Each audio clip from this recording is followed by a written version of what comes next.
Hello students, स्वागत है एक बार फिर से आप सभी लोगों का आपके इस यूट्यूब चैनल जिसका नाम है टेस्टट्यूब इंडिया। हम लोग नोटपैड के इस ट्यूटोरियल में दो सीरीज़ यानी दो चैप्टर्स देख चुके हैं, यानी दो वीडियो लेक्चर्स देख चुके हैं। अब हम इस तीसरे वीडियो लेक्चर में एडिट मेनू, फॉर्मेट मेनू, व्यू और हेल्प मेनू को कंप्लीट करेंगे। यानी आज के इस वीडियो में हम आपका पूरा जो बचा हुआ नोटपैड का पार्ट है उसको कंप्लीट करेंगे। तो चलिए बिना किसी देरी के इस वीडियो ट्यूटोरियल को आगे बढ़ाया जाए। और आप लोगों से एक रिक्वेस्ट है कि आप सभी स्टूडेंट्स इस चैनल को यानी टेस्टट्यूब इंडिया चैनल को सब्सक्राइब कर लीजिए और इसका नोटिफिकेशन भी ऑन कर लीजिए। और हम आपके कंप्यूटर कोर्स के जितने भी लेसन्स हैं, यानी आपका जो DCA या ADCA कोर्स है उसके जितने भी लेसन्स हैं, जितने भी सिलेबस में आपके हैं, उस सभी लेसन्स का, सभी चैप्टर्स का लेक्चर्स क्रिएट करेंगे और बिल्कुल हिंदी मीडियम में एकदम सरलतम तरीके से विथ एग्जाम्पल। तो आप इस चैनल को अवश्य सब्सक्राइब कर लीजिए। आइए शुरू करते हैं। जहाँ से मैंने वीडियो 2 छोड़ा था उसके आगे से हम आपको बताते हैं। तो हम लोगों ने एडिट मेनू में डिलीट ऑप्शन तक सीख लिया था। अगर आप इससे पहले का वीडियो नहीं देखे हैं तो आप हमारे YouTube चैनल पर जाइए और वहाँ पर नोटपैड का जो दूसरा वीडियो है उसको ज़रूर देखिए, या आपको डिस्क्रिप्शन में उसकी लिंक भी मिल जाएगी, आप उसको ओपन कर लीजिए। तो देखते हैं इसमें एडिट में find, find next, replace, go to, select all और टाइम डेट, ये जो ऑप्शन बच रहे हैं इन ऑप्शनों का क्या कार्य है। ओके, तो इनको समझाने के लिए मैं सबसे पहले एक फ़ाइल ओपन कर लेता हूँ जिससे आपको अच्छे से समझ में आ जाए। तो मैंने एक फ़ाइल ओपन किया जो कि ऑलरेडी इस कंप्यूटर में सेव्ड है। मैंने आपको समझाने के लिए एक्सरसाइज 1 एक बनाया था, इसको मैंने ओपन कर लिया। ये रही एक फ़ाइल। ओके, इसमें लिखा हुआ है व्हाट इज़ नोटपैड, या कुछ 2-3 लाइनें लिखी हुई हैं। देखिए, जब आपके पास डाटा खूब ढेर सारा होगा यानी मैटर ज़्यादा होगा तब आपको अच्छे से समझ में आएगा। ये तो मैंने आपको सेव एज करके बताया था। जब डाटा आपके पास कंप्लीट नहीं होता है, थोड़ा सा ही मैटर होता है, तो थोड़ा आपको कम समझ में आता है। तो उस ऑप्शन को बताने के लिए मैं आपको एक बार हम दूसरे प्रोग्राम से डाटा हम कॉपी कर ले रहे हैं। जैसे कि मैंने माइक्रोसॉफ्ट वर्ड से कुछ डमी टेक्स्ट इंसर्ट करा लिया। आपको थोड़ा सा वेट करना है, मैं उसको ओपन करके आपको मैं इसमें कुछ कॉपी पेस्ट कर दे रहा हूँ जिससे आपको आसानी से वो चीज़ समझ में आ जाए। ओके, तो मैं यहाँ से माइक्रोसॉफ्ट वर्ड खोल ले रहा हूँ और कुछ हम यहाँ से डमी टेक्स्ट ले लेते हैं।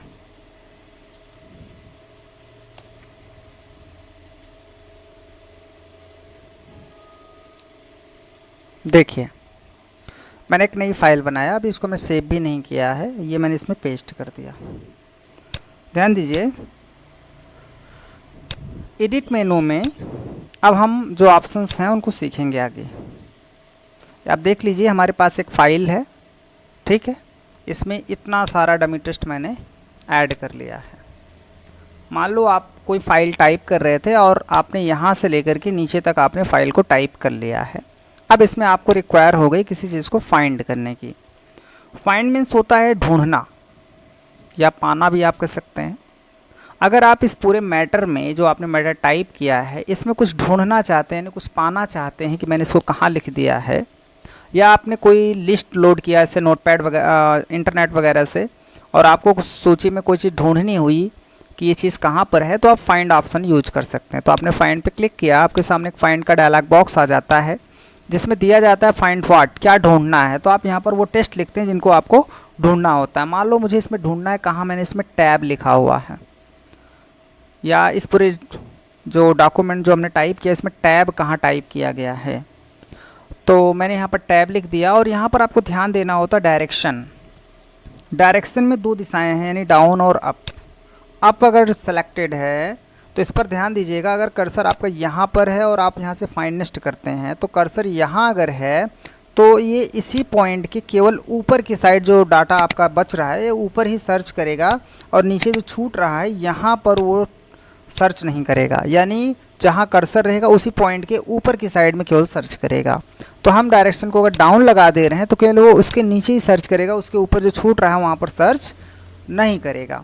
तो इसलिए हम क्या करेंगे, हम अपना कर्सर रख देते हैं एकदम टॉप पे और डायरेक्शन डाउन है, इसका मतलब वो नीचे की तरफ वो सर्चिंग करेगा। तो हमने फाइंड नेक्स्ट पर क्लिक किया तो आपको तुरंत दिखाएगा टैब कहाँ पर है, आप देख सकते हैं स्क्रीन पर।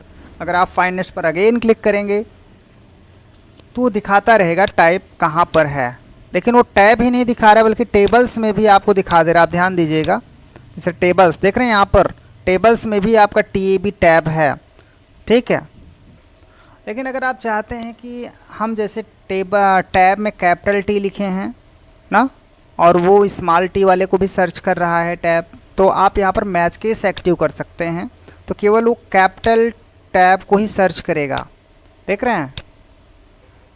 हाँ, हमने यहाँ पर टैब लिखा, फाइंड नेक्स्ट किया, देखो ये कैपिटल टैब्स नहीं हैं, इसका मतलब है कि अब कैपिटल टैब्स आपके पूरे पेज में नहीं है। मैच केस आपने हटा दिया, फाइंड नेक्स्ट किया, ये आपको दिखा दे रहा है। तो ये मैच केस का कार्य है, ये आपके अक्षर की केस को मैच कराएगा कि आपने यहाँ स्मॉल लेटर में लिखा है या कैपिटल लेटर में लिखा है। तो आशा करते हैं आपको ये फाइंड ऑप्शन समझ में आ गया होगा। अब हम इसको कैंसिल से हटा देते हैं। अगला ऑप्शन देखते हैं, फाइंड नेक्स्ट। ये अगर आप नोटिस किए होंगे तो वही ऑप्शन है जो आप फाइंड किए रहते हैं, वो आप यहाँ से भी फाइंड नेक्स्ट ढूंढ सकते हैं कि अगला मैटर आपका पेज में कहाँ कहाँ पर है, आप उसको देख सकते हैं, ठीक है। चलो नेक्स्ट देखते हैं, रिप्लेस। रिप्लेस ऑप्शन पे आपने क्लिक किया तो आपके सामने रिप्लेस वाला एक डायलॉग बॉक्स आ गया। इस डायलॉग बॉक्स को इधर उधर कैसे मूव करते हैं मैंने बताया है, तो इसको आप कहीं भी रख लीजिए। रिप्लेस का कार्य होता है बदलना, रिप्लेस कर देना माने बदल देना। और इसका यूज हम लोग कब करेंगे, देखिए जैसे आप जो डॉक्यूमेंट यहाँ से टाइप किए हैं पेज में और इसमें आपने कुछ गलत टाइप कर दिया और गलती कई बार हो गई, या आपने सही लिखा था बाद में आपको कहा गया कि यहाँ पर ये नहीं बल्कि ये होना चाहिए। तो ऐसे जगह पर आप क्या कर सकते हैं कि जैसे आपको ये बदलने वाला काम अगर मिल जा रहा है तो बहुत प्रॉब्लम हो जाएगा, भाई इतना सारा चेंजिंग हम कहाँ करेंगे। जैसे मान लो एग्ज़ाम्पल के लिए यहाँ पर देख रहे हैं आप, इसी में मैं आपको एक टास्क दे देता हूँ। जैसे मैंने टेस्ट, आप देख रहे हैं ना टेक्स्ट, अब ये टेक्स्ट जो है कई जगहों पर होगा इसमें, या आप देख रहे हैं चेंज चेंज, और इस पास से चेंज चेंज इसमें कई जगह पर होगा। तो हम इस बार किसी भी टेक्स्ट को ले लेते हैं, इसको बदलना है। मान लो हम इसमें टेक्स्ट को ही बदलना चाहते हैं, जहाँ जहाँ पर इस पूरे डॉक्यूमेंट में टेक्स्ट लिखा गया है वहाँ पर ये वाला टेक्स्ट नहीं लिखना था TEXT, हमें लिखना था वहाँ पर टेस्ट TEST, और मैंने गलती से लिख दिया TEXT टेक्स्ट, और ये गलती मैंने कई बार किया है, मैंने पूरे पेज में कई जगहों पर टेक्स्ट लिख दिया है। तो हम क्या चाहेंगे कि टेक्स्ट वाले TEXT वाले स्थान पर TEST यानी टेस्ट हो जाए। तो इसके लिए हम फाइंड वाट में कर्सर रखेंगे और वहाँ पर टाइप कर देंगे TEXT टेक्स्ट, क्योंकि मैं फाइंड करना चाहता हूँ टेक्स्ट, और उसके स्थान पर रखना क्या चाहता हूँ यानी रिप्लेस क्या करना चाहता हूँ उसको हम रिप्लेस विथ में लिखेंगे। वहाँ मैं करना चाहता हूँ टेस्ट। ओके, इसको लिखने के बाद आप कर्सर को आप ऊपर रख दीजिए और यहाँ से देखिए 3-4 ऑप्शंस दिए गए हैं, 3-4 बटने हैं, इनका यूज़ देखिए। जैसे आप चाहते हैं कि कहीं कहीं पर टेक्स्ट हो और कहीं कहीं पर हम टेस्ट कर दें, यानी हर जगह हमको टेक्स्ट नहीं रिप्लेस करना है, तो हम फाइंड नेक्स्ट पर क्लिक करेंगे तो आपके सामने आएगा कि ये रहा टेक्स्ट। वो आपको पहले दिखाएगा कि टेक्स्ट ये है। अगर आप चाहते हैं नहीं इसको मुझे चेंज नहीं करना है, इसको हमें टेक्स्ट ही रखना है, हम नेक्स्ट वाले को बदलेंगे, तो आप एक बार फिर से फाइंड नेक्स्ट कर दीजिए, वो आपको फिर नेक्स्ट दिखाएगा कि ये रहा टेक्स्ट। तो अगर आप चाहते हैं नहीं यहाँ मुझे बदल देना है तो यहाँ पर रिप्लेस कर दीजिए, आप देखेंगे कि यहाँ पर टेस्ट कर दिया गया। अब वो बता रहा है कि यहाँ पर टेक्स्ट है, हमने कहा इसे वहाँ छोड़ो, नेक्स्ट देखते हैं, फाइंड नेक्स्ट, फिर उसने कहा कि यहाँ पर टेक्स्ट है, मैंने रिप्लेस कर दिया। इस प्रकार से आप जहाँ जहाँ बदलना चाहते हैं वहाँ पर रिप्लेस करें, जहाँ छोड़ देना चाहते हैं उसको आप फाइंड नेक्स्ट करके छोड़ सकते हैं। अगर आप कहीं नहीं छोड़ना चाहते हैं, हर जगह बदल देना चाहते हैं, तो इसके लिए आप रिप्लेस ऑल कर सकते हैं। जैसे ही आप रिप्लेस ऑल पर क्लिक करेंगे आप देखेंगे कि आपके इस पूरे पेज में कहीं भी टेक्स्ट नहीं बल्कि वहाँ टेस्ट हो गया है TEST। ओके, तो रिप्लेस भी आपको समझ में आ गया होगा कि जैसे आप कुछ गलत कर देते हैं या आपको ऐसी कोई आवश्यकता है जो पहले से टाइप है ऑलरेडी, आप उसके स्थान को बदल कर उसके स्थान पर कुछ और कर देना चाहते हैं तो रिप्लेस यूज कर सकते हैं। आगे बढ़ते हैं, अगला ऑप्शन है आपका go to. Go to option का क्या कार्य होता है, देखो, जब हम गो टू पर क्लिक करते हैं तो आपके सामने गो टू का डायलॉग बॉक्स आता है, लेकिन अभी गो टू ऑप्शन कार्य नहीं कर रहा है। तो मैं आपको बताना चाहूँगा, गो टू ऑप्शन अगर आप यूज करना चाहते हैं, आप फॉर्मेट मेनू में दिए गए जो ये वर्ड रैप ऑप्शन होता है, इस पर जो टिक लगा है इस पर क्लिक करेंगे, उसका टिक हट जाएगा, यानी वर्ड रैप डीएक्टिवेट कर देने पर ही आप गो टू यूज कर सकते हैं। तो आपने गो टू पर क्लिक किया तो गो टू का डायलॉग बॉक्स आपके सामने आ जाएगा, गो टू लाइन का। अगर आपने यहाँ जो कोड लिखा है या जो आपने टेक्स्ट टाइप किया है उसमें आप जाना चाहते हैं कि हमें इस लाइन में या पर्टिकुलर लाइन में हमें इस निर्धारित लाइन में कर्सर को जंप कराना है, ले जाना है, तो आप लाइन नंबर वहाँ टाइप कर दीजिए। जैसे मुझे लाइन नंबर 15 में अपना कर्सर ले जाना है डायरेक्ट, तो हम गो टू पर क्लिक करेंगे तो हमारा कर्सर जो है लाइन नंबर 15 में तुरंत आ जाएगा। आप देख सकते हैं ये रही आपकी लाइन नंबर 15। अगर आप इसको काउंट करेंगे ऊपर से यहाँ से तो ये लाइन नंबर 15 यानी 15वीं लाइन आएगी। क्लियर? तो इस प्रकार आप समझ गए होंगे गो टू का यूज़। गो टू से हम अपने कर्सर को किसी भी निर्धारित लाइन में ले जा सकते हैं, यानी जंप करा सकते हैं। नेक्स्ट ऑप्शन है आपका सेलेक्ट ऑल। अगर हम सेलेक्ट ऑल करेंगे तो हमारा पूरा ऑल मैटर यानी शुरू से लेकर अंत जितना भी हमने टाइप किया था पूरा सेलेक्ट हो जाएगा। एंड नेक्स्ट है आपका एडिट में टाइम एंड डेट। अगर हम टाइम और डेट ऑप्शन पर क्लिक करेंगे तो हमारे सामने टाइम डेट का क्या हो जाएगा, एक dialog box time and date पर हम क्लिक करेंगे तो हमारे सामने जहां कर्सर होगा वहां पर टाइम और डेट आ जाएगा।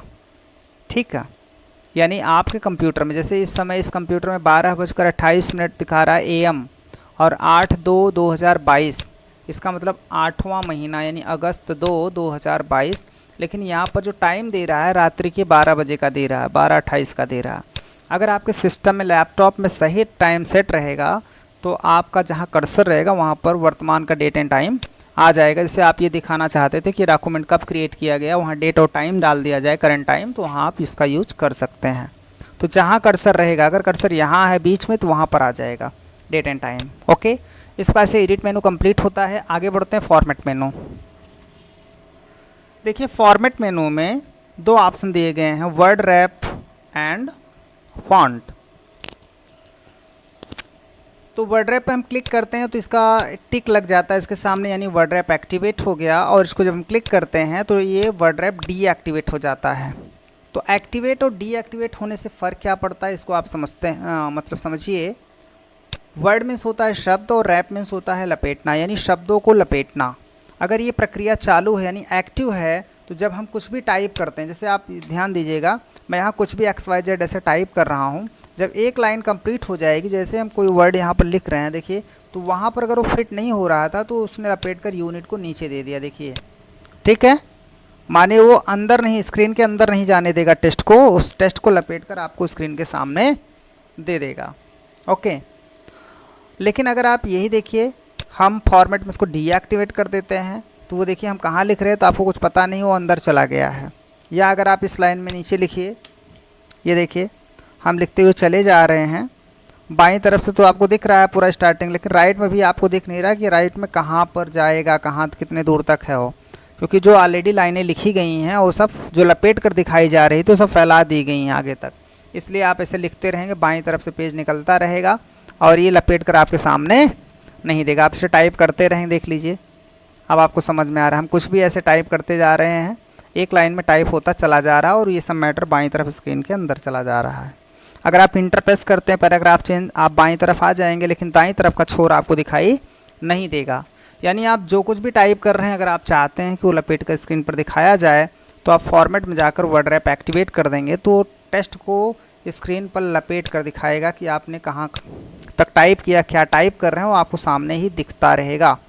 ओके, इस पर आपको समझ में आ गया होगा। देखो अब हम यहाँ टाइप कर रहे हैं, जैसे लाइन क्लियर होगी यानी फुल होगी वो तुरंत लपेट कर टेक्स्ट को नीचे अगली लाइन में दे देगा। ठीक है, ये रहा आपका फॉर्मेट में वर्ड रैप ऑप्शन। नेक्स्ट देखते हैं फॉन्ट। जब हम फॉन्ट को क्लिक करेंगे तो हमारे सामने फॉन्ट का एक डायलॉग बॉक्स आएगा जिसमें 3 ऑप्शंस होते हैं, font, font style and size. तीनों को समझते हैं।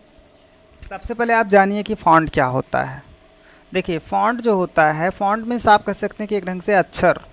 ये जो अक्षर हम लिख रहे हैं यहाँ पर, जो फ़ॉन्ट टाइप कर रहे हैं, अक्षर टाइप कर रहे हैं, वो लिक्विडा फैक्स वाले फ़ॉन्ट में लिखा गया है, जिसका सैम्पल भी यहाँ दिखाएगा नीचे, हम जो भी फ़ॉन्ट चूज करेंगे।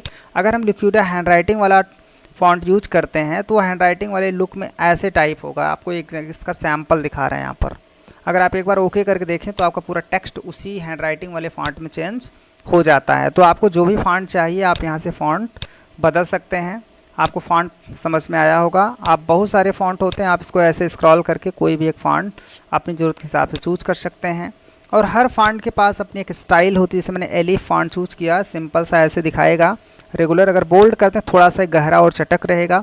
ऑब्लिक्यू करने पर ये तिरछा दिखाया जाएगा और बोल्ड ऑब्लिक्यू करने पर तिरछा और बोल्ड दोनों रहेगा। इनमें से हम कोई भी चूज़ कर सकते हैं। तो मैंने रेगुलर ऑप्शन चूज़ किया है यहाँ पर। और साइज़ जो होती है अभी 18 पॉइंट सेलेक्टेड है, यानी 18 पॉइंट। तो आप इसको छोटा करने के लिए आप ऊपर जाइए। फ़ॉन्ट साइज़ सबसे छोटी आपको जो मिलेगी वो मिलेगी 8 पॉइंट। सबसे छोटा फ़ॉन्ट साइज़ ये रहा। आप एक बार ओके करके देखिए, ये देखिए आपकी स्क्रीन पर इसका प्रभाव दिखाई दे रहा है। अगर फ़ॉन्ट साइज़ आपको बढ़ाना है फिर अगेन फ़ॉन्ट पर क्लिक करिए और साइज़ बॉक्स में जाकर आप मैक्सिमम जो फ़ॉन्ट साइज़ होती है वो 72 होती है। आप 72 तक यहाँ से चूज़ कर सकते हैं। बीच की कोई भी साइज़ चाहिए, जैसे मैंने यहाँ पर 14 यानी 14 पॉइंट चूज़ किया है, तो 14 पॉइंट जो है फ़ॉन्ट साइज़ हो जाएगी यहाँ पर। ठीक है, तो इस बार आपने सीखा कि फॉर्मेट में फ़ॉन्ट ऑप्शन का क्या यूज होता है, इससे हम लोग क्या कर सकते हैं। तो फॉर्मेट मेनू भी कंप्लीट। अब देखते हैं व्यू मेनू। व्यू मेनू में केवल एक ऑप्शन है स्टेटस बार। तो स्टेटस बार का क्या काम है इसको देख लेते हैं। इस पर हम क्लिक करते हैं, देखिए ये भी ऑप्शन काम नहीं कर रहा है। तो स्टेटस बार काम कब करेगा इसको आप पहले जान लीजिए। जैसे मैंने आपको बताया, आपको याद होगा एडिट में गो टू भी काम नहीं कर रहा है, तो आपको याद आया होगा कि हमें फॉर्मेट में वर्ड रैप को डीएक्टिवेट करना होगा। इसको जब हम डीएक्टिवेट करते हैं तभी ये काम करता है। तो मैंने डीएक्टिवेट कर दिया। आप चलिए देख लेते हैं व्यू मेनू में अब ये कार्य कर रहा है स्टेटस बार। जब इसको हम क्लिक करेंगे तो आप ध्यान दीजिएगा नीचे आपको स्टेटस बार यहाँ पर दिखाया जाता है।